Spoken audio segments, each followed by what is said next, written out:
more steps, please, just so we can all fit just a little bit more. We're almost there. That'll do. That's good. Well, that wasn't several steps. That was 2 steps. Haven't even moved. Well, I want to make sense of that, but it's taken 10 minutes to get it out.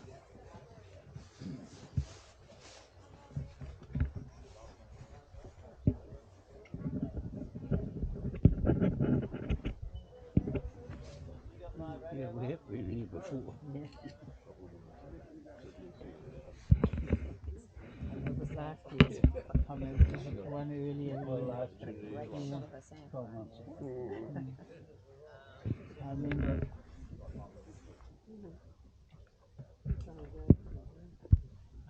You were saying that we've definitely been here before. Only that was a much better idea, putting the towels on those rocks. It's only last January. Oh, really? Memories guy. This totally reminded us. Move to your right, please, if you can. 1, 2, 3, 4, 5, 6, 7, 8, 9, 10, 11. 1, 2, 3, 4, 5, 6. Got more than 9. Where's about 10?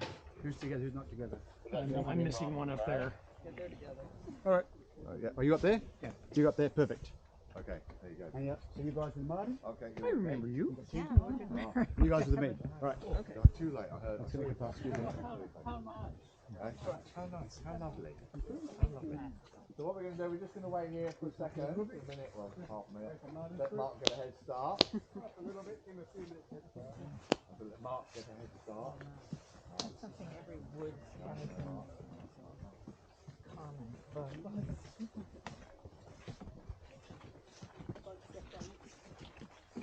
you made a great decision to come on this trip. This is temperate rainforest.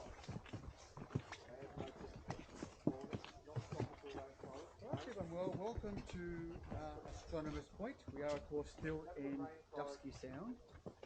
Lovely spot. A fair bit of rainforest here. Remember rain of this side of the world. In Milford Sound area, 6 meters, 20 feet of rain per year. Plenty of rain hanging around. Those of you who are just poking around, you might see this little guy. We've seen him already before, this little one. Yeah, we've seen If not, have a feel of it. Spiky leaves. Have a look as you go past. Those at the front are looking at this one. This is called a larkspur. Amazingly thick, leathery leaves in this larkspur. It's crazy. We'll talk a bit more about him later on. I want you to feel that one and think about the thick, leathery, and who on earth would eat that thing, or who would not eat it, I suppose. polar bears. Keep coming on.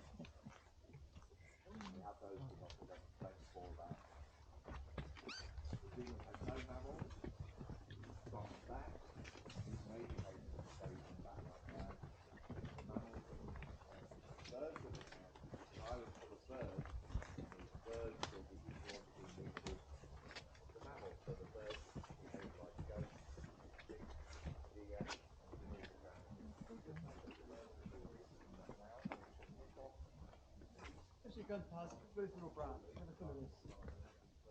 Lovely feel as you go past it.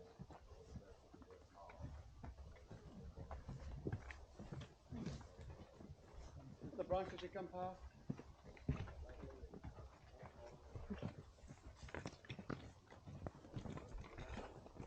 Ooh, nice and soft. That's soft, isn't it? Yeah, that's again, it's our rimu. Those big, long, drooping leaves. We sometimes call it a red pine, but not a pine tree. Has no flowers, but does have a fruit.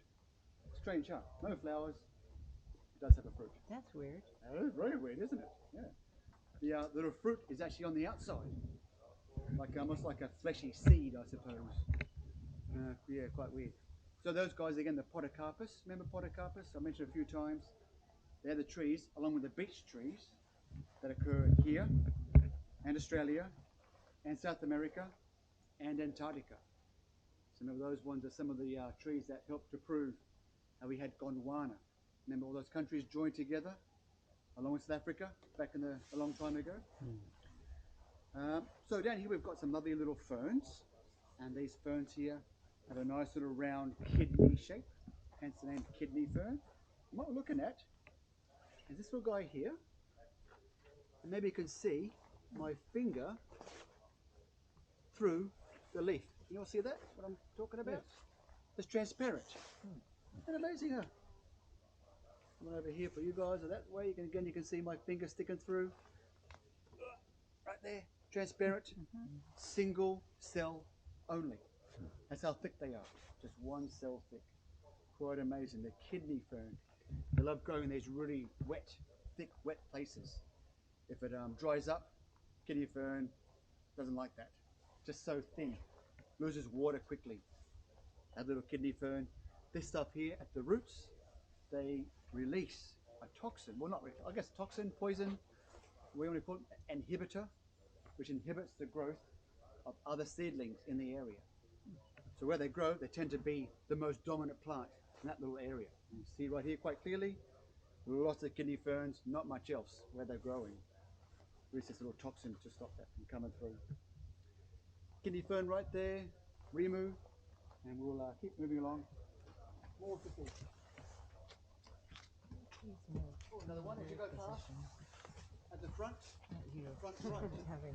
This guy here is not so soft. This is a totara. I'll point out the tree in a moment. Front right, feel this guy, a bit spiky.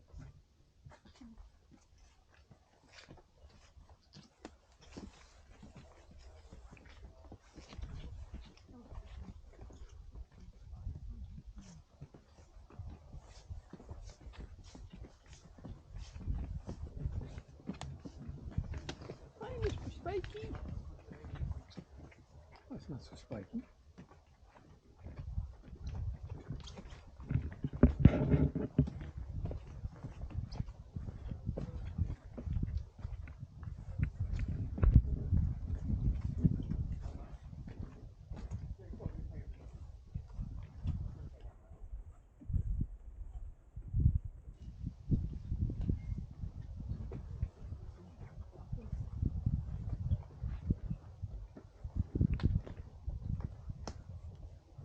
So at the front where I am, and all those trees sort of at the back, those guys, the trees to your left, most of these trees here, at the front, big guy at the front here, this is our totara tree. I mean, just a moment ago we felt the spiky leaf guy at the front right as you walk past, the spiky one, that's our totara. Again, another one of our so-called pine trees, but not really a pine. Again, no flower, but has a fruit. I remember we talked before about those kakapo. Remember the kakapo? Yep. Those huge, big, giant parrots, flightless, that crawl around through here in the forest down here. That's what these guys love to eat. The fruits of the rimu and the fruits of the totara. Quite okay for us to eat as well, but definitely got a bit of a, you can imagine pine oil flavored fruit. Depends how hungry you are, but edible in times of need, you do what it takes, I guess. But again, super hard wood. The totara here, they say, fingertip to fingertip size, 200 years. 100 years old. This one here is probably 300 to 400 years old. So very slow growing, very hard. Sinking, oh yeah. Solid wood. Sinks for sure. You got some straight poles there.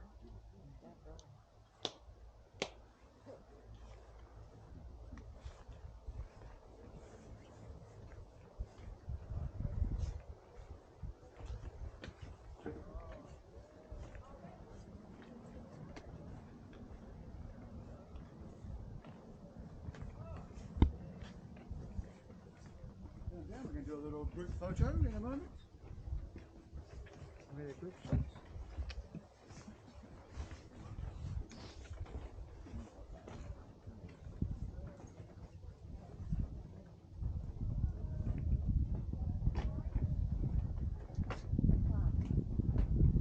Oh, you can all squeeze in. We can do a little group photo. Squeeze in. Short to the front, tall to the back. You know who you are, shorties.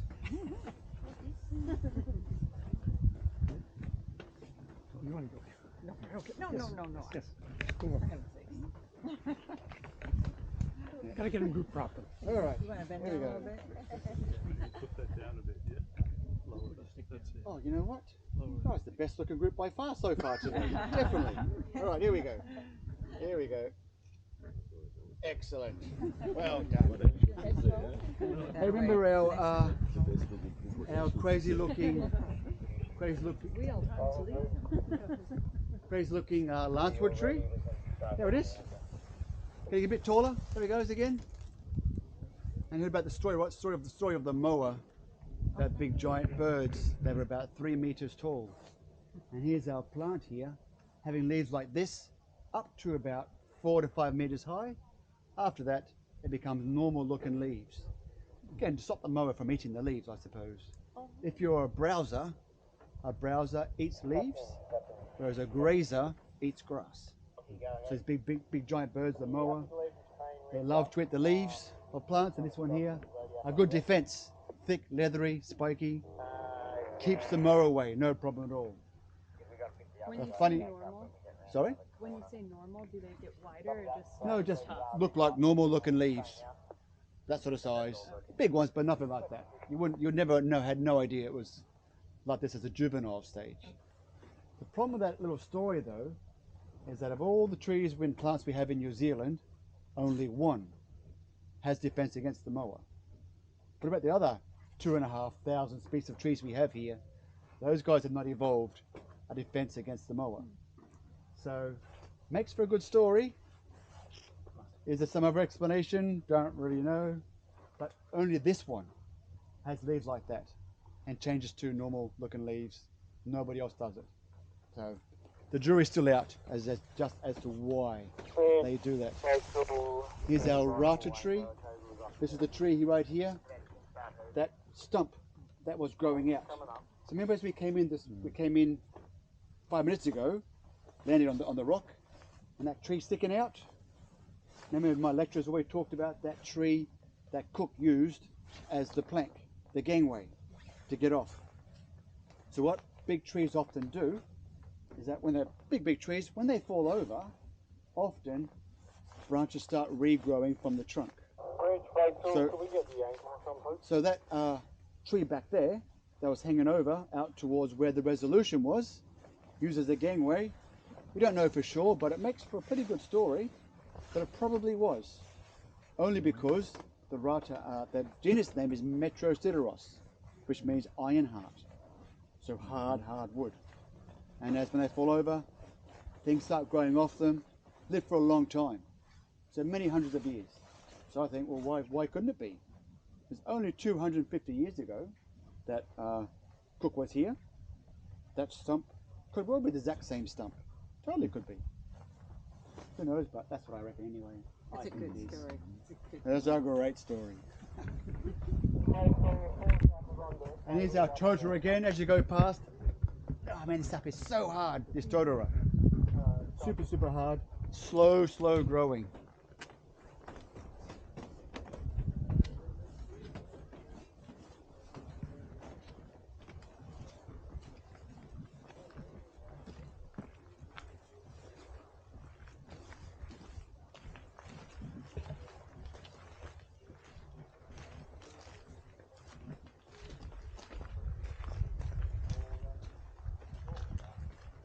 I sense something.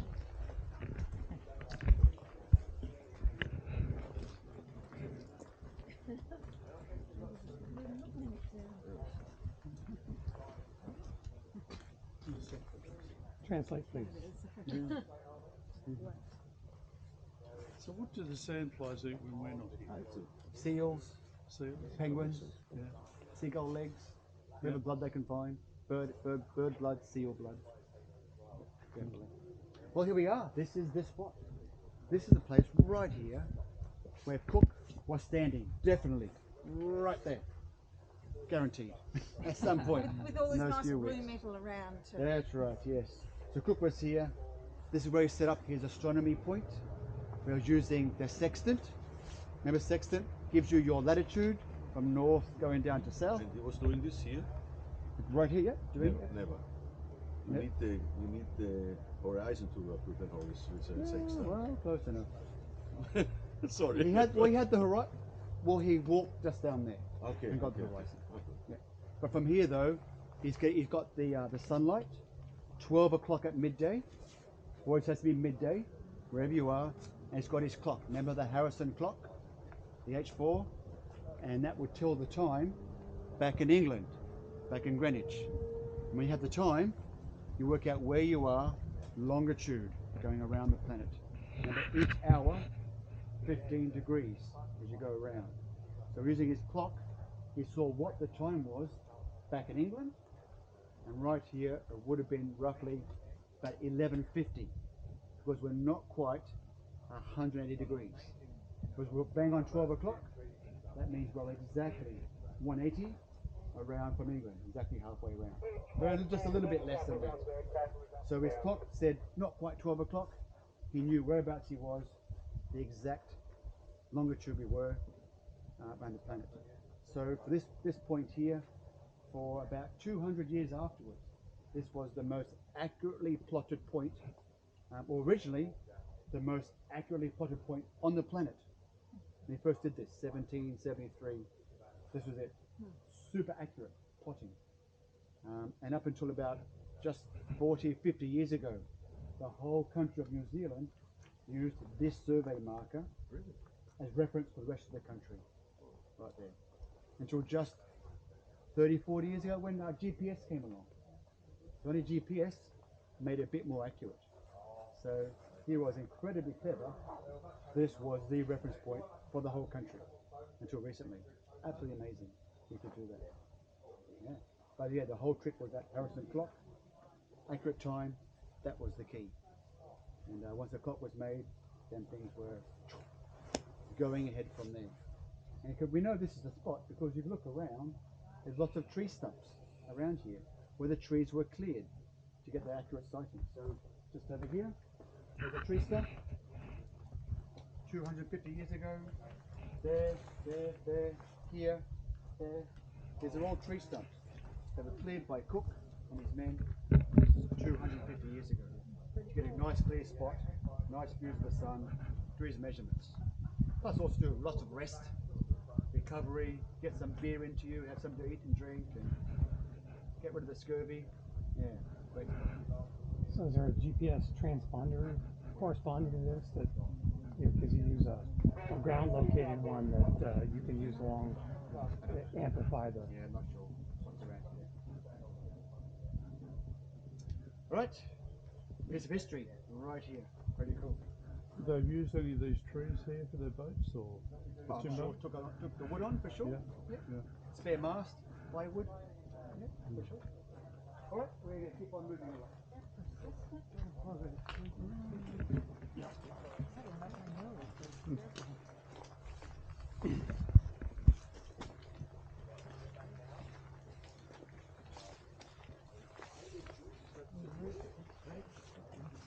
Once you get on the top in here, that gets all downhill. There's the water. Oh, nice and easy. Just for convenience. Awesome. Help me.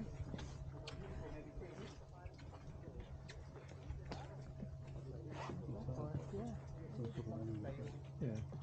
Probably rats. Come here, we'll stand. I don't think they're all talking.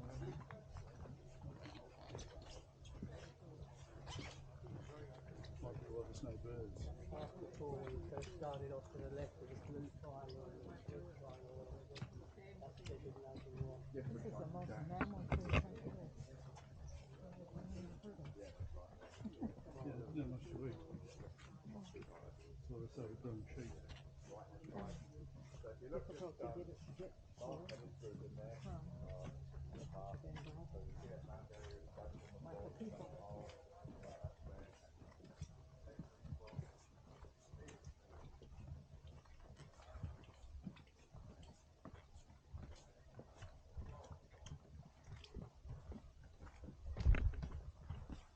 Stop before you turn, or just have to down and get a selfie here. Okay. No. Oh, we're fine.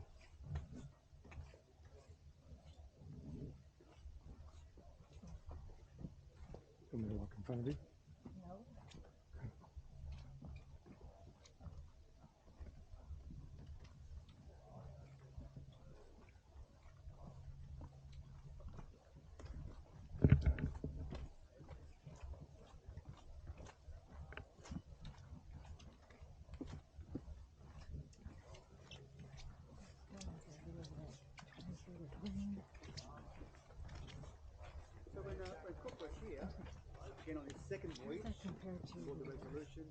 He was here for a number of weeks. 2 weeks or so he was here. Doing his up there, his astronomical, Cascades up there. astronomical, you know, good for sunlight type of stuff. But while I was here though, he set up like a forgery to do some repairs for iron. He set up, got the sails fixed up. He set up a big vat to make beer. So he made the beer from the rimu tree and some of the rata leaves. I'm not sure how good the pine leaves taste in a beer, but add a bit of sugar, add a lot of rum, and it probably tastes okay. But by using rata leaves and the rimu leaves, which they call spruce back there, it puts some greens into the diet of the sailors for scurvy. Because back in those days, these sailors wanted to eat meat all day, meat and biscuits, and that's it. So Cook had to force his men to eat green stuff and fruit to keep the scurvy away. Well, those guys didn't realize that when you get scurvy, untreated, you will die. It kills you. So, but you couldn't try and tell these sailors, I'm saving your life. They didn't believe him. So to trick them. Here, boys, here, he drinks some beer. So the beer was also a scurvy antidote. He was here for a long, long time, doing all sorts of fixing up the boat and rest, finding fresh greens. And just as you come down, last thing to have a look at is some moss down here. Some little guys down below. A bit hard to see at that back, but nice little round guys called umbrella moss. Little guys just there. Look, little miniature umbrellas. Just here. Imagine a little fairy under that, couldn't you? Umbrella. Is there anything written about how those guys lived here by themselves, the ones who were marooned? What they did, what they ate, how they housed themselves, and everything? There's probably something somewhere, but I'm not too sure. Must be account somewhere. Because that would be... You have to Google it. Yeah, that would be interesting to see how they did that. Yeah. Lots of seal meat, I think. Yeah, no doubt. All right, come on down. And here comes 4,000 Big seals. Yeah, but you have to have other things Yeah. too. And how did they put the boats together? They didn't have a lot of tools or anything. Oh, I'm sure they had tools.